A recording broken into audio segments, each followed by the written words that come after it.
everyone. We're Maren and Angela, and this is Homeschool Unrefined. Welcome to our spring and summer 2022 season. This whole season is going to be a treat for you. As some of you know, we've been creating this podcast since 2016. At that time, some of our kids were in single digits, playdates dominated, and we had this idea to create a community around keeping homeschool simple, real, and fun. For this season, we've gone back through all 5 years of episodes to find those that have been the most loved and downloaded. We've compiled them into a list of our top 20 favorites, and we'll be counting them down for you this season. You are definitely going to want to stick around to hear which episodes made it to the top. We're really proud of these episodes and wanted to share them because they're at the heart of what Homeschool Unrefined is all about. We wanted to go back and remind ourselves of the work we've done and the community that's been built around these ideas. You might feel some nostalgia when you hear the old music and our old intro. There will also probably be some old promotions and some links that are no longer relevant. We've come a long way as podcasters, yet the messages in these episodes are timeless.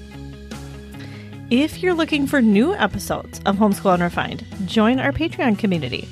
For just $5 a month, you'll always have a new episode in your podcast feed. We are continuously recording new content and love sharing our lives with you there. Consider joining for $5 a month. You will be not only nodding your head along with us every week, but you'll also find a group of amazing people. Plus, you'll be supporting our message. You can join us at patreon.com/homeschoolunrefined. Okay, here are our most loved episodes.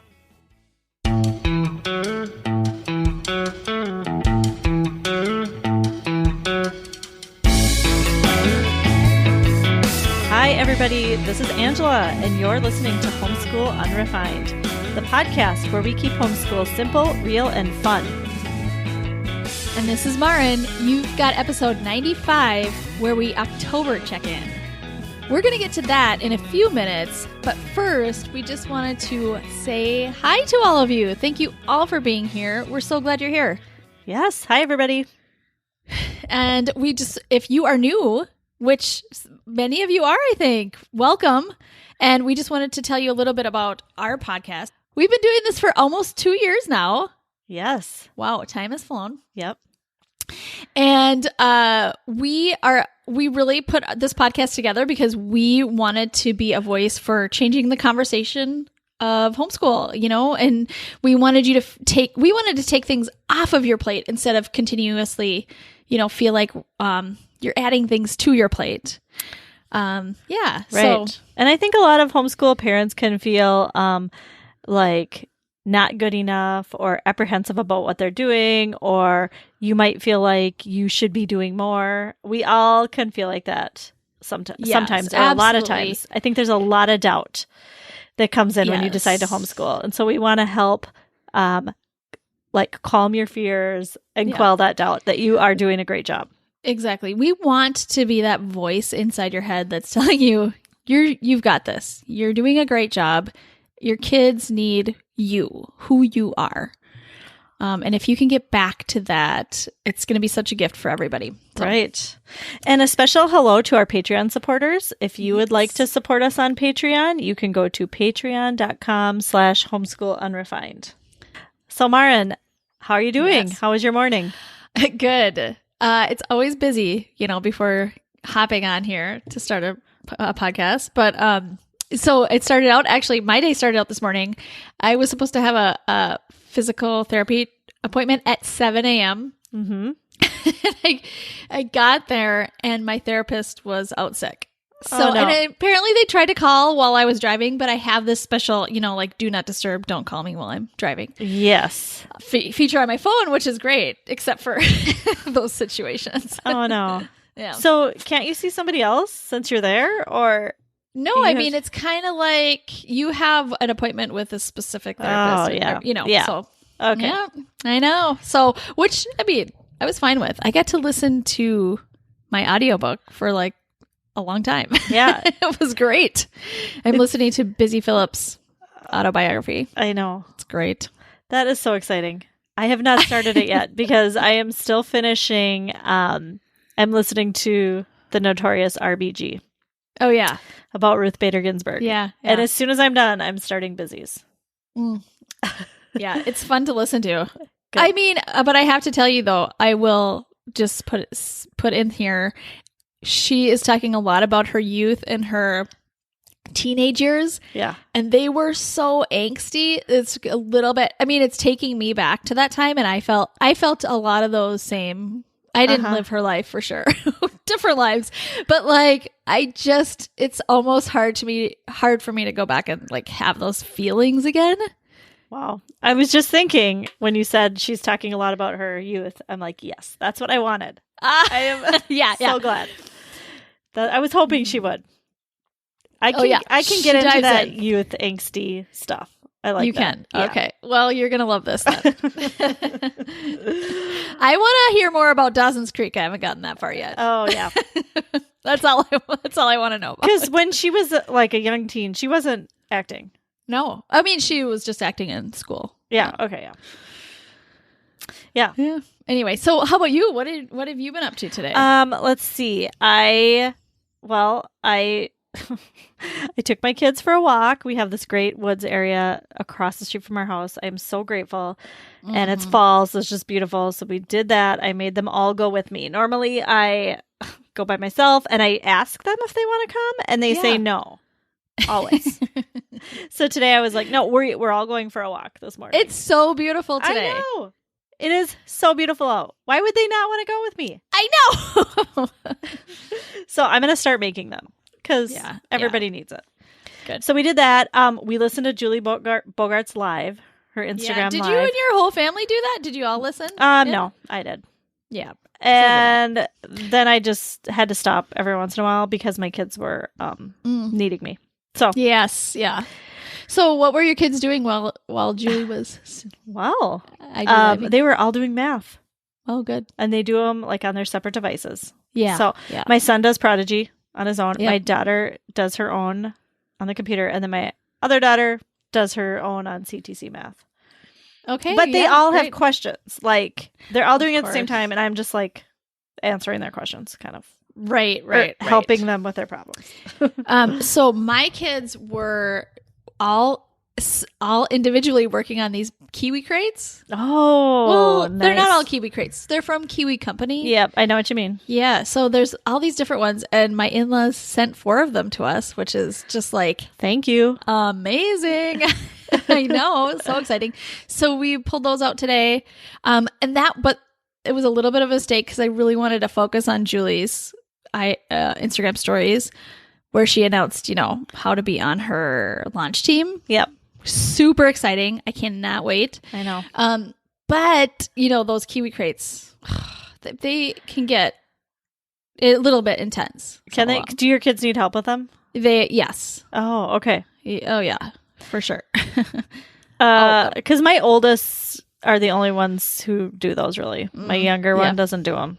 But maybe that's because he needs help. I think that's probably wise. Maybe it's wise. I don't know. But either that or just, I think my expectations have to be a little different when it comes to like how much of the project are you going to finish? Because there's sometimes 3 or 4 things you can do. Oh, You just have to be like, okay, that's fine. Just do whatever you want to do here, and then we'll move on. It's fine. I have to hide those when they come in the mail because otherwise my kids want to do them right now. Like whatever they're doing when they come in the mail, they want to do them right now. So I hide them, and now my kids are on to me like, do you have any of those hidden? Because I want to pull them out like when you need to. When I need to. Yes. Because they really occupy my kids' time for a long time. Yeah. Well, I think it'll get easier and easier, but and they're all different grades. Ages. They're all they're all geared to different ages. So we try to even it out a little bit with their ages, but I think we need a little update here, Angela. My loving this week last week was A Star Is Born. Yeah. And I really wanted you to go see it. Actually, I think it was 2 weeks ago. Was it 2 weeks ago? Yeah, okay. I know. It's been a long time. Have you seen it yet? Finally, yes, I did. Last night. Good. Oh my gosh. Good. I wanted to text you so bad. I don't know why I didn't. I was trying to come up with the perfect text. Like after that movie. I know, and then I couldn't do it justice. Yeah. It was so good. I know. it Didn't blew me Lady away. Gaga just Lady capture Gaga did you? awesome. She did, but honestly, I thought Bradley Cooper was just as good. He was so good. Oh my gosh. The acting Yeah. and the story, it Yeah. tugged at my heartstrings. That's just I know. what I loved so Me much too. about it. Yeah. Yeah. The entire thing. Yeah. Was just every part about it. See, and like I said, I'm not big into like the drama is just hard for me to deal with. I'm a 7. I'm an Enneagram 7. Yeah. 7s don't like to go deep dark places. So is that because like it's too sad. it's too sad? Yeah, I just feel like there's so many other positive things to focus on in the world. Yeah, but a lot of people are dealing with that. It's I know. so common. It's just it is true. I think it's very healthy. It's just I have a hard time. I just have a hard time with it. See, I was just like, so many people are going to see themselves or people they love in this movie, and that is so good. It's just... It is great. We need to tell stories like that. Yeah. Lady Gaga is just my new favorite. Yeah, I can see why. I was singing along all morning, but I didn't have any time to look up the songs. Now, your sister told me after that episode, your sister told me that I should watch the Lady Gaga documentary on Netflix. Did you? Yeah. Oh, you did? Was it good? Yes. Okay, I need to watch it. It's really good. But again, she's so, she has this dramatic side to her, which is her strength. It is her strength. It's what like has brought her to this place that she is right now. Yeah. It's just like hard for me to go there sometimes. So like I needed to watch a comedy afterwards. Okay. I just needed to laugh for a little while before I went to bed after that. But it was great. That's so interesting. Yeah. I like to sit and think about all that sadness for a while. After I watch that.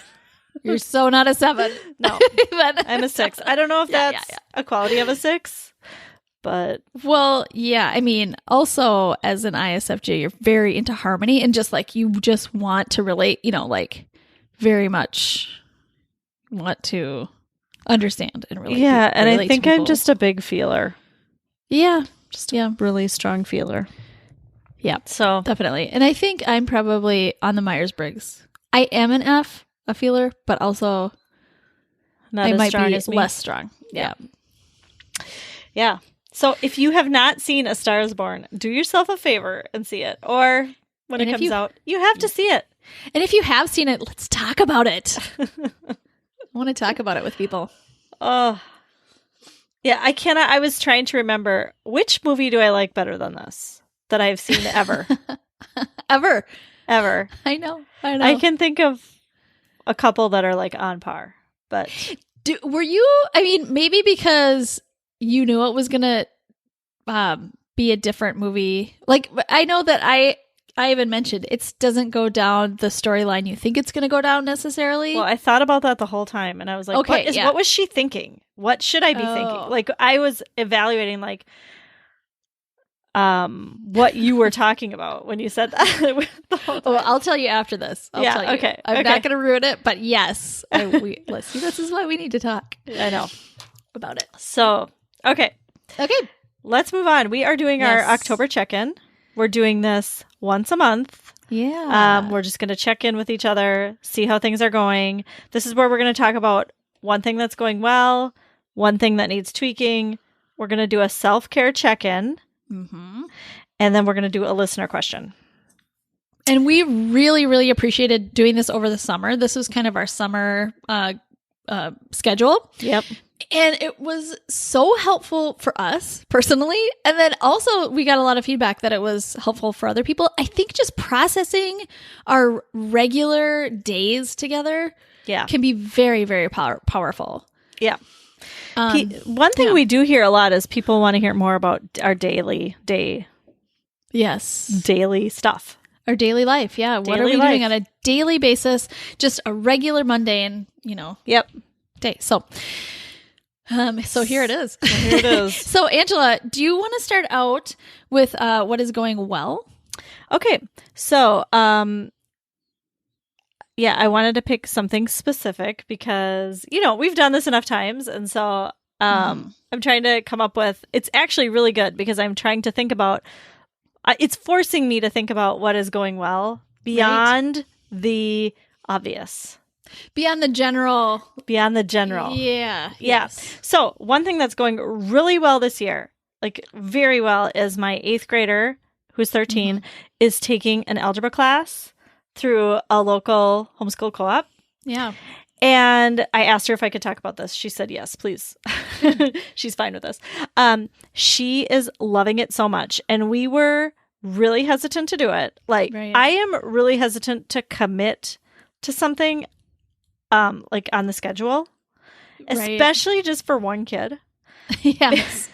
Because I think, well, I'm going to have to drive that kid there and pick the kid up. And what are the other ones going to do while they're gone? Yeah. And it's just like, it's a disruption to your day. And so, so it's always hard for me to commit. And I thought, well, what if she doesn't like the class? And what if she doesn't, what if it's not a good fit for her? And, you just have to try, basically. But she, she's getting older and she was wanting a bigger challenge in math. And I think by bigger challenge, she means like somebody giving her homework. She really wanted like somebody else to give her hard problems that she had to work on. Yes. I think when it's your mom, it's, you don't have to work as hard. Probably. Right. Exactly. Yeah. And there is something about even wanting to not have a way out of it. Right. Like with your mom, you could be like, well, we've been busy this week, Mom. We've been busy. Let's just not do math today. And, I'd be like, sure. Yep. Right. Let's not. Totally. Yes. And so she really wanted more accountability. She wanted somebody to push her. And so we signed up for this algebra class. She's in 8th grade. And I thought, is she even ready for algebra? Is this going to be a good, is this good timing wise, And so anyways, we signed up and it has been awesome. Now, it is a lot of work. It is a lot of work. She, after the first, I got a teacher email telling us what the requirements were going to be for homework. It's 1 hour of homework a day for 4 days. So she does the class one day and then she has homework 4 other days that takes at least an hour. When you saw that, were you like, I was like, okay. I was like, Jeremy, I don't know. I think we should this is going to be too much. I didn't know it was going to be this much homework. I thought it would be like a little bit backpedaling. I know. Getting out of here. No. I know. And I was really worried about it. And then we thought, okay, no, we're going to try it for semester. We'll just try it. Good for you. And she is loving it. She is loving the homework. She is loving that she has to do homework. That is amazing. I know. And it's challenging her, which she likes. Like, when there's a hard problem, she likes that challenge. And she likes, she emails the teacher sometimes questions. And I don't know. I think it is a great step towards. That is such a great. What it could, a more intense schedule as you get older. It's a great step. That's a great experience. I mean, just even, having to email the teacher. Oh, yeah. It is such an important skill. Like I've said several times on this podcast, even when I was in college and people were telling me, please, all the professors are like, please email me, call me. Here are my office hours. I'm just hanging out in my office. This is what I'm here for. I'm getting paid to do this. I want to help you. I mean, there's a writing center. There's all these resources. I never took anybody up on that kind of stuff. Yeah. And just to know, just to have that experience as an 8th grader. Yeah.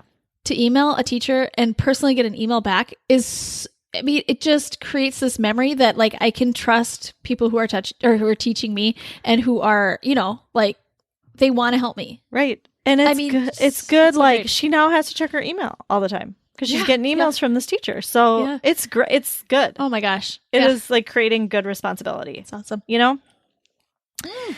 Because she doesn't want to go to class without having her homework done, so she's right. Oh, I got to do my math today, Right. It's just really great.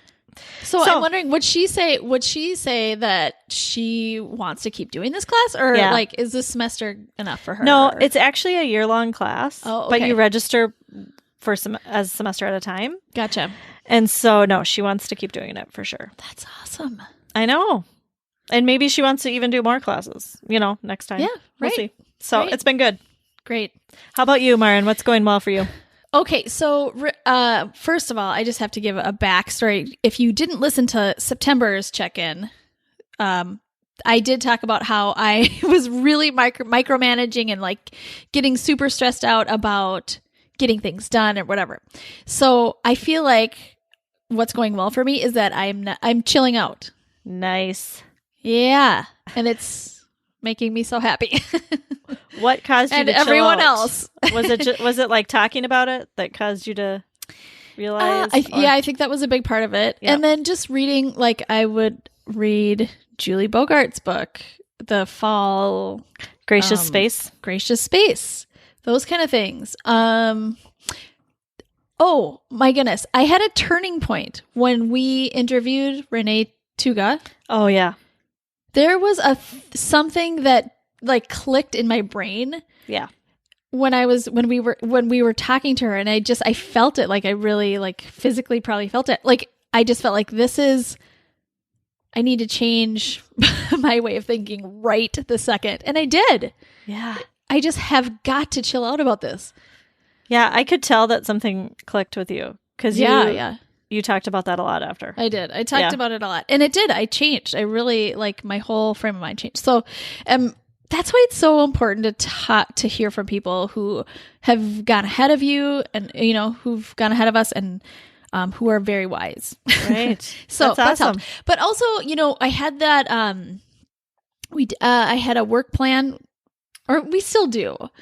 I started just doing a work plan for each kid, and I think that helped because just for the time, it was so good because it just whittled everything down to a few things that needed to get done, and then I just wasn't going to worry about anything else. And it helped me just kind of clear my mind. Yeah. About the million other things I could have had them all do all day long. You were kind of focusing on a few things rather than being overwhelmed by all the things. Yeah.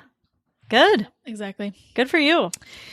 Yeah. So it does feel good. But, I think it's waves. It comes in waves for me. Like I can tighten up and tighten up and tighten up, and then kind of like something happens and I'm like, okay, I got to chill out again. And it happens over and over again. But now I'm learning what I need to help me let go of that kind of stuff. Yeah. So great. Yeah. Awesome. Should we move on to what needs tweaking? Yes. Okay. Yes. Angela, how about you? Do you want to start? Sure. Okay. What needs tweaking? So, I am realizing this has been a long, slow realization process for me. Mm-hmm. Some of you already probably are there. But for me, this has taken so long. I have a son. So I have girl, boy. Okay. They're 13, 11, and 9. And they all need lots of physical activity. But my 9-year-old son needs like a lot of physical activity. Mm-hmm. Like going for a walk for half an hour is not enough. Like that does not cut it. He could be like exercising, working hard, running hard for like 2 hours. That would be ideal for him. Totally. And I didn't really get that. Like I knew he needed physical activity, but I didn't really get how intense it is. He is so much happier and like works so much better and has better relationships with everybody if he gets that activity. Right. So I need to prioritize that like more than academics. Wow. I need to prioritize that. And so I have been slowly coming to this realization. And when you talk about when I think about prioritizing that over academics, that is like, that's a lot. That's really huge. That is a lot for me to think about. Like, how am I going to do that? How am I going to do that? Right. And so I've been trying to do that, but I need to do a much better job. I need to do a much better job. So like things I've been trying to do are, my sister has a son. She has 2 kids. She has 2 boys, which, okay, this is the other thing. Like I'm looking at people with 2 boys or 2 boys who like to have lots of physical activity together. And I'm a little bit jealous because I think that would be perfect. If they have each other. If he had a built-in wrestle buddy. Yeah. That would be awesome because his sisters don't want to wrestle with him. Sure. And so anyways, my sister has 2 boys, and if we can get together with them some days and like let the kids wrestle let the kids play football. They like to play football. That is what he really needs. And they'll do that for over an hour. They'll like run hard and do that over an hour. Wow. Yeah. That's amazing. Yeah. And so that's one thing I've started to do. I think we're going to join the Y. I know I've been talking about that, but I think we are, because if he can go there and like swimming is so good. Oh my gosh. Kids swim so hard. Really is. Yes. Yeah.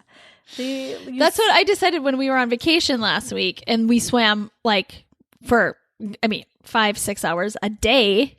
Yeah. Everybody was so, very tired. Yeah. So happy. Yeah. And slept so well. And I just thought, this is what our kids need every day. Yeah. They need that much activity. Totally. So it is, but it is such a challenge to figure out how to fit that in. It is such a challenge for me. But when you think about it, if we really realized how much, and I don't think we totally do yet. Some people do maybe, but we do not think about this, about how much we learn, how much better we learn. How much better? Does that make sense? How much better? Yes. How much better we learn when we are getting what we need physically. Yeah. Oh my goodness. Like if we knew that really deep down, it would be like drinking water or, yeah, I feel like it is bathing or something, like we do all that stuff. We do all the other necessary things. Right. But sometimes we just don't think about that physical. Right. And activity. I think I thought he could just get that on his own, being outside, but you need other people to and play he with does you. Especially, I think, Yeah, he's an extrovert. Yeah. He needs other people. And I think I thought that's what it was for a while. He just needs to be around other people. He does need that, and he needs the physical activity, probably even more. Right. We bought a trampoline, and I thought, oh, that'll be perfect. This is going to cure everything. Yeah. My kids are going to jump on that thing all the time. And they did that for the first week or two, and now they're over it. And nobody wants to go out there and jump by themselves. Yeah. So everybody has to be with, and it has to be fun. And that just is not happening. Sure. So anyway, I just had a thought when you were talking about the Y. I was thinking, maybe we should just do that every morning. Yeah. Start our day, go to the Y and go swimming. Well, the only thing, I know. The only thing is they have specific swim times, open swim times. So and it's not in the morning. FYI, it's not in the morning. We just joined the Y too, and we did it for that reason. The great thing about it is if you have kids the right age, they can do so much at the Y on their own. Yeah. And that really made some of my kids very happy, because when you're homeschooling, you're with your kids a lot. You're just with your kids a lot. And I just feel like the Y is it's an enclosed place. They have freedom, and yet right. There's a few places they can be, you can find them, and then they can go, they can swim, they can do all these other things. So your kids just kind of go, they swim, then they get into their clothes and they go to the gym, or they can. We've only been doing it for a while, and then we were on vacation. So I think 2 weeks. So we've mostly been swimming. Yeah. Okay. Pretty much we've just been swimming, and it's been great. Yeah. It'd be really great if you were there with us. Yeah. Even better. I think we're going to have to do that. So anyways, that definitely needs tweaking now that I've had this realization. Yeah. And maybe next month you can ask me how that's going, because I need some accountability there. Yeah. Okay. So what needs tweaking for you, Maren? Okay. So I really liked your idea. What in one of our Patreon episodes, you were talking about your, what was it? Your plan, your long plan, your master plan. Yeah. So if you want to hear more about that, join Patreon, and that's a great discussion that we had in there. But I was thinking, I really want to do something like that. And I have these daily work plans for my kids. I do not want to overdo it with that, because I think there's just a very fine balance. Yeah. It's a very fine balance, especially for me, because as I'm an ENFP, I'm an Enneagram 7. And when you put those things together, too much constraint is very difficult for me. Yep. But then, like I said before, when I didn't have anything planned, then I was just kind of flailing around and getting stressed out, we have so much to do today. And I couldn't even think of what it was. We had so many things, Yeah. So there is just this fine balance, and I don't think I figured it out yet. Yeah. And, I personally don't, I make lists all the time, but I never go back and look at them. So it's just, I'm learning how to use my personality as a strength, Yeah. And so I think it's just, I have not gotten there yet. I haven't not gotten there yet. I'm working on it, and I think it's possible. It's possible. It's just, I'm figuring it out still. Yeah. How much planning needs to happen before every day. And it's not my strength to plan, really. So are you saying you want a master homeschool plan? Kind of like what I did? I think I'd like it. Yeah. Maybe a very loose one. Yeah. I don't know. I like the idea of having something very loose that doesn't have to actually happen, but yeah. It's more of just, I can look back at it if I want to remember what I want to do. Right. On a weekly basis or whatever. Yeah. Yeah. So you're just trying to figure out like how much planning you need, how much planning is too much. Mm-hmm. And it's probably changes. It does. Yes. With the season. So that's and it changes as my kids get older too, for sure. Because, when my kids were younger, planning just, it was almost unnecessary at all, really, because my kids were never great at following those, work plans or whatever. Now I have especially my 11-year-old is just, she needs that. She needs that every day. And so, I have to keep that in mind too. Yeah. What they need. So, right. Yeah. Yeah. Okay. Should we move on to self-care? Right. Yes. All right. Yes, let's do that. How about you? Do you want to start first, Angela? Okay. So I think I was trying to jot down some notes about how my self-care is going. Mm-hmm. And I actually think I'm doing pretty well in general because I feel like my health has demanded it. Yeah. And that is because for so long I didn't even think about self-care or prioritize it. Yeah. And then I started to have some health problems. And I'm not saying it's because I wasn't taking care of myself. Exactly. I'm not saying, I don't think they were completely correlated. But I think once I started having some health problems, I realized I have to make this a priority. I have to. It's not a choice. Yeah. It's not, it wasn't even a choice. Yeah. Yep. And so, that's when it doesn't feel selfish anymore. Like, sometimes we can think self-care is just selfish, even though it's not. But when you are having these health problems, it's like, no. Your perspective completely changes on it. And the problem with that is the issue with that is that, like, if you're not having health problems, then you might think, well, I'm not really having any health problems. Yeah. So it might be necessary for Angela because she has to. Right. Or I might think like it's necessary for me because I have health problems. And once I don't anymore, then it's just selfish. Right. And the other thing is, like, I think when I turned 40, I also was like, I don't care. Like, I'm going to do this. Like, I don't, I learned how to care about myself in a way that was important. Like, even I realized it looks selfish or whatever. It doesn't matter. Like, I don't care. I have to do this. Yeah. Yeah. And so anyway, so I have been doing a pretty good job, mostly because it keeps me feeling good. Yeah. It keeps me feeling good. So I have to. Yeah.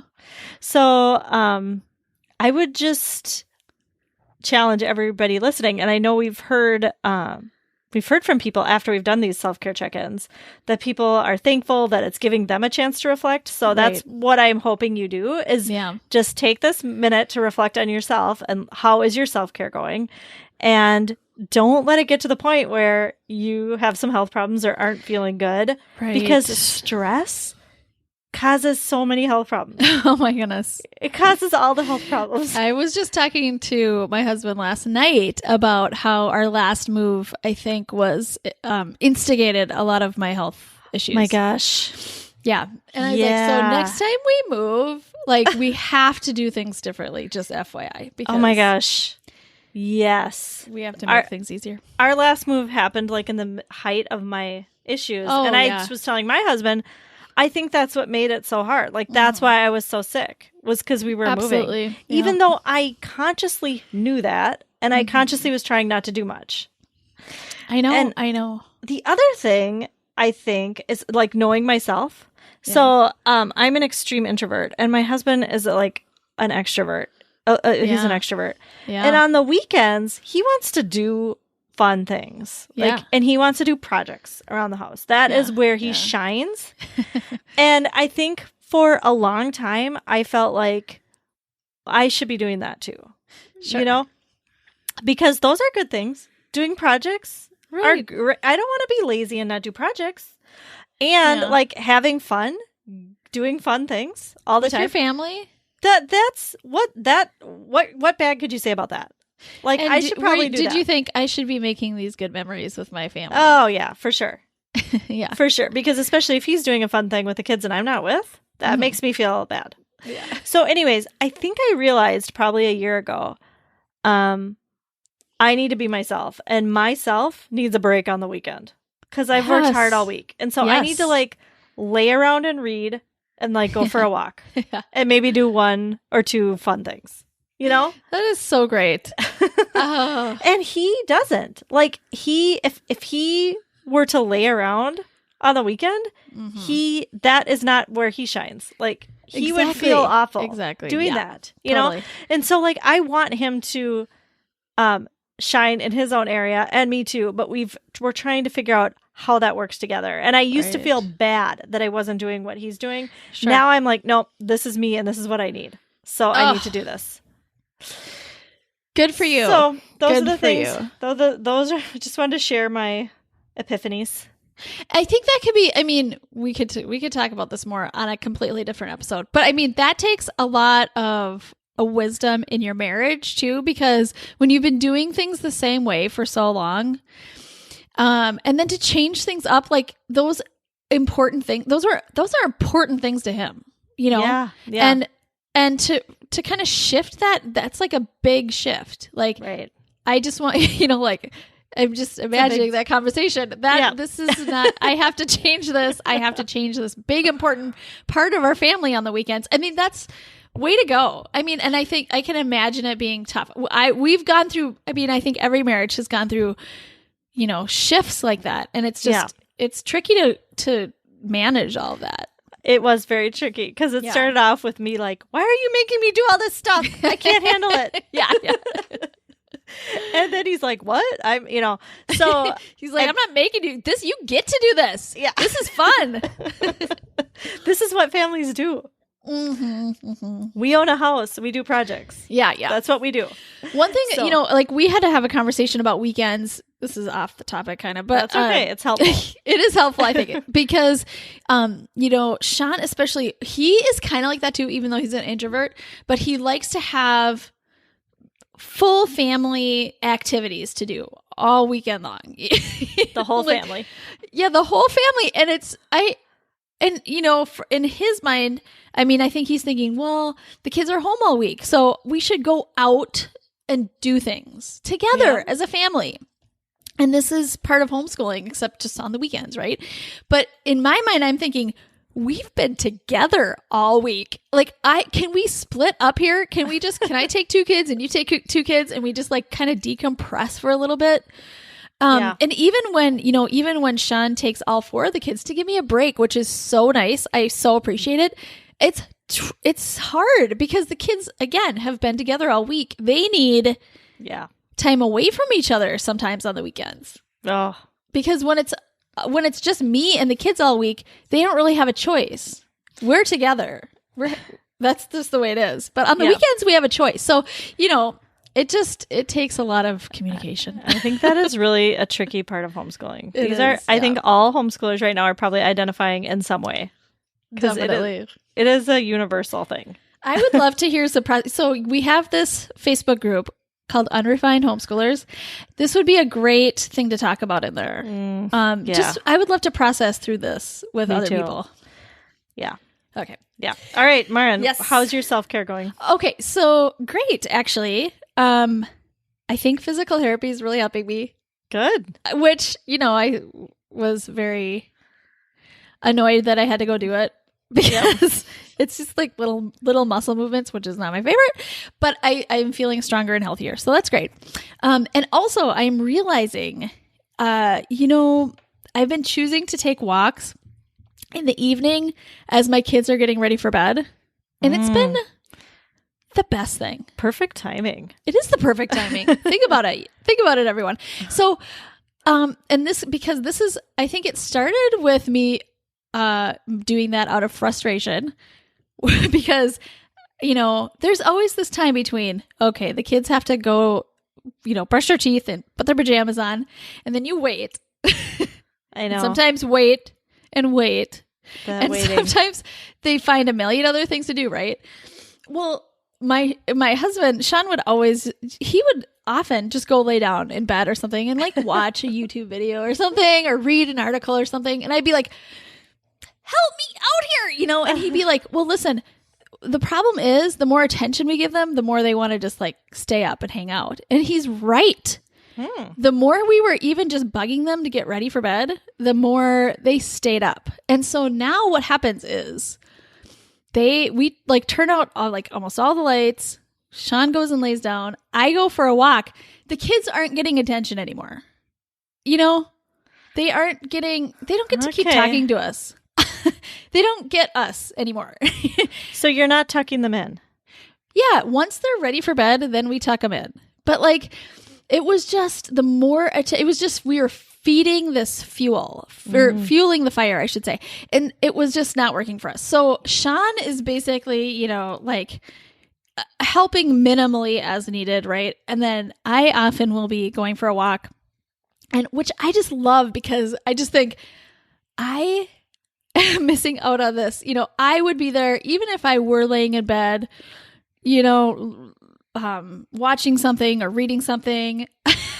I'd be thinking and frustrated and being like, why is nobody going to bed? Sean can just shut off his mind to that. So, it does not stress him out as much as it stresses me out. So I go for a walk. When I come home, everybody's either in bed or like just waiting to say goodnight to me. And then they go to bed. Do they come and tell you, Mom, I'm ready to be tucked in now? Or do you just know they're in bed and you go in there? Well, usually what they do is we just say goodnight to each other now. We have like a special thing that we say to each other, and it's not even in bed anymore. Oh, they just come in and do it. Yeah. They tuck themselves in. Yep. Kind of. We give each other like a little blessing and, whatever. And then when they come to me. Yeah. And we do that. And then they go to bed now. Wow. Sometimes my youngest, and I should say, sometimes it happens that way. Either that or they go to bed. Sometimes they're just in bed and then we go say goodnight to them. I don't know how we decide how that happens, but nice. I think the later it is, the more they have to come to us. I like how you just turn off the lights. I'm going to tell Jeremy that today because I think that's part of our problem. Yeah. Is we're wondering why they're still getting snacks and like talking and wrestling. I'm like, it is bedtime. We told you that. But if you turn off the light and go to bed yourself. Yeah. And it's not like a hard and fast rule. Like nobody, the lights are off. Nobody talks anymore. It's not like that. It's just like, no, I get it. We're shutting down. Just FYI. Just FYI. Right. Okay. So great. Yeah.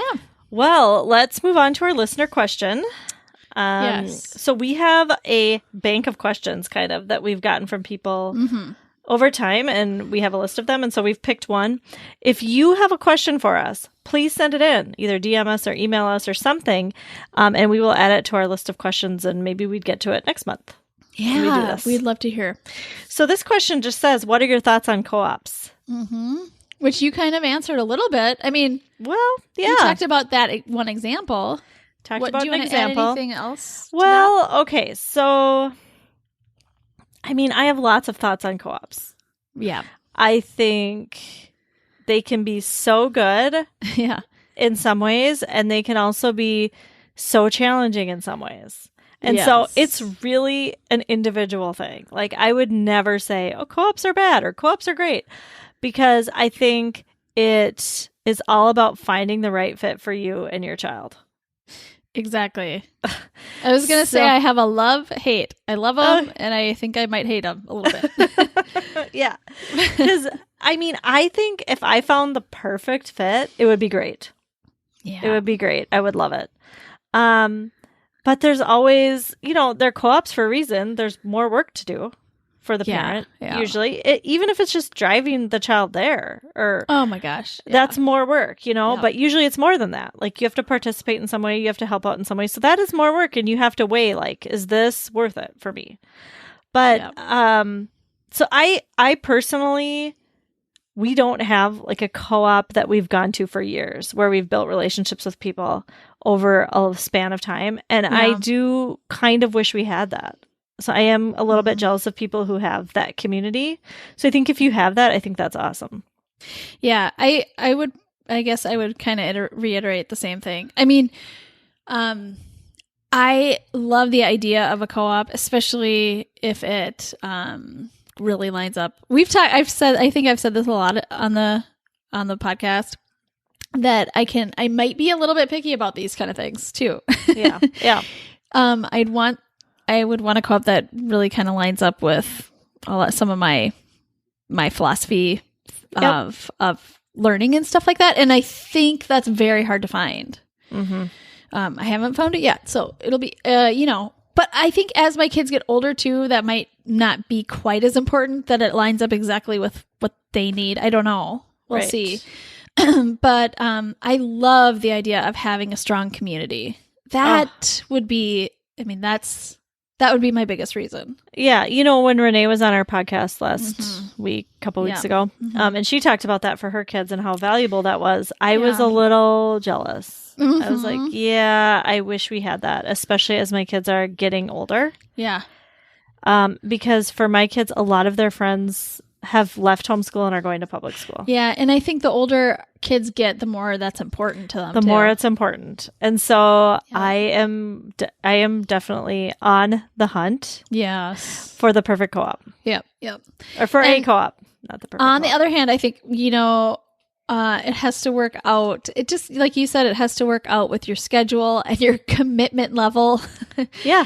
Because sometimes co-ops require a lot of you too, the parent. So, we tried last year. We ran a co-op last year. Yeah, we started one because we, couldn't find the perfect one out there. And we're like, well, let's just start it. And, in some ways it was very successful because it was what we wanted. But because we were running it, it was a lot of work. Yeah. And we were like, we're running the co-op and we've got a podcast and we're homeschooling. Something's got to give. Yeah. So if somebody else could run the co-op that we started, that would be amazing. DM us. Yeah, because running a co-op is a lot of work. And so I have a lot of respect for people who do that. It's a lot. Well, and that's another thing, I think, why we kind of ramped up our Adventure Co this year. Yeah. Last year was just you and I going out on hikes together, and this year we've invited some people to come, with us, and that's been great. Yeah, that's sort of taken the place of a co-op, and it's been easy. Like, it's not running a co-op; it's just we meet up and go for a walk. Yeah. Or play. Yeah. So. Yep. Thank you for that question. Like I said, if you have questions, please send them in. We would love to hear them. Sure. Let's move on to loving this week. Yes. Angela, what are you loving this week? Okay, so I am loving something called the Our Story app. Okay. It's from We Need Diverse Books. Do you know about We Need Diverse Books? Yeah. Mm-hmm. Okay. So We Need Diverse Books is I think it's a nonprofit coalition of people. Yeah. Coming together to highlight and, give voice to books, for diverse books. And that can be in any way. It can be any kind of diversity in the book. And so I really like them because I like to try and hunt down diverse books for my kids. I think it is the best way to learn about people. Not the best way. Probably the second best way to learn about people who are different from us. Yeah. Aside from interacting with them. Yeah. And sometimes the best way that you can, I mean. The best way that I can right now. Yeah. So, they have a website, We Need Diverse Books, and I would go on their website and kind of hunt around and try and find book titles and then use the library to check them out from the library. But it was kind of, I don't want to say clunky because they did a great job, but there was no like database of the books. It was just like you had to kind of search around for different titles. And they were all mixed ages, mixed types of diversity, like just they were kind of all over the place. Well, they created this app and it's called the Our Story app. And it's not on iOS or Android yet. But the app, they're calling it an app and it's on a desktop. Ooh. They said the iOS and the Android are coming. So I think it's brand new. But you just go in and it says, what kind of books do you want? And you can put like the ages of your kids, you know, like, do you want a chapter book or a picture book? Oh my gosh. Do you want books about Somali Americans? You know, you put that in. Do you want books that celebrate holidays? Or I don't know. There are so many categories. Oh my gosh. That part was kind of overwhelming because there were so many categories. Yeah. But I mostly checked all. I'll take all of them. And then at the end, it just like gave me this huge list. It just went on and on and on. And I just started like reserving them from the library. Oh my gosh. One by one. So awesome. Yeah, and I found a lot of great books this way, and this is what I have needed. Like this is what I've been wanting, and so I'm really happy for them. So what is it called again? Our Story. Is it just ourstory.com? Okay. Let me look. Sorry. It is from. So it's ourstory.diversebooks.org. But if you go to We Need Diverse Books, you can find it. Okay. And then there's like find a book, and you just click on that. Now there is a membership. Okay. You can become a member to get more stuff, and I don't even know what because I've just done the free. Okay. I've just done the free one. Wow. But sounds like you get a lot with the free one. Just I don't know what more I could get. Yeah. Wow. I'm very glad this is going to be an app.